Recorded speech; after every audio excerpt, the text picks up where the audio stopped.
नमस्कार साथियों, आज हम जानेंगे भारत में शिक्षा नीति कब कब आई और कैसे प्राथमिक शिक्षा से लेकर विश्वविद्यालय यूजीसी तक शिक्षा की प्रगति हुई। ये बीएड और सीटेट और समकालीन भारत शिक्षा से संबंधित है।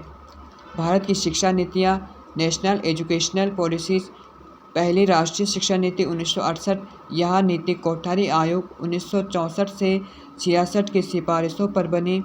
समान शिक्षा अवसर पर जोर दिया गया। 10+2+3 प्रणाली शुरुआत हुई। 10वीं तक स्कूल, फिर 2 साल इंटरमीडिएट, 3 साल की डिग्री। मातृभाषा में शिक्षा पर बल।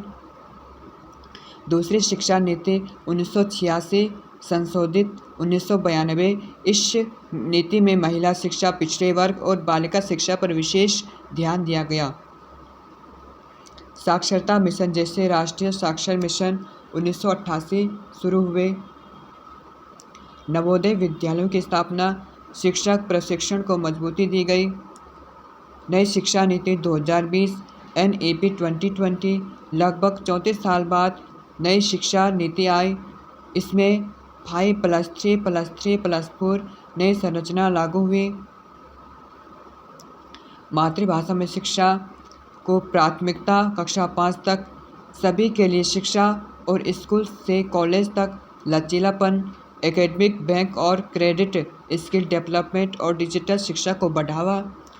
प्राथमिक शिक्षा की प्रगति, पहले गांव में कम स्कूल थे, अब हर गांव में प्राथमिक स्कूल सुविधा है। मिड डे मील योजना 1995 ने बच्चों की स्कूल में उपस्थिति बढ़ाई। सर्व शिक्षा अभियान 2001, हर बच्चा स्कूल जाए, ये लक्ष्य रखा गया। RTE एक्ट 2009, अनिवार्य एवं निःशुल्क शिक्षा कानून। 6 से 14 साल के बच्चों को मुफ्त शिक्षा। माध्यमिक और उच्चतर माध्यमिक शिक्षा। RMSA राष्ट्रीय माध्यमिक शिक्षा अभियान से स्कूलों का सुधार हुआ। ICT labs, smart class, digital learning की शुरुआत।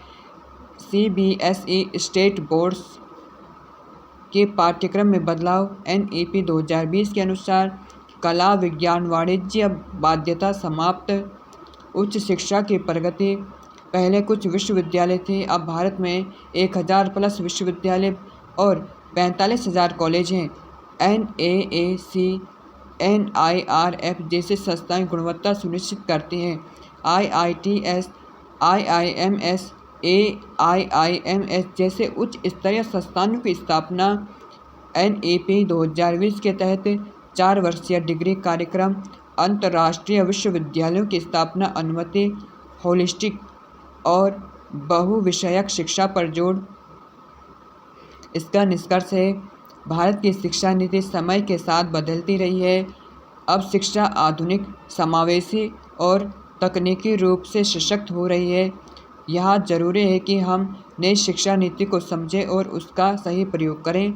इसी प्रकार की वीडियो के लिए हमारे चैनल को लाइक, सब्सक्राइब अवश्य करें। Thank you.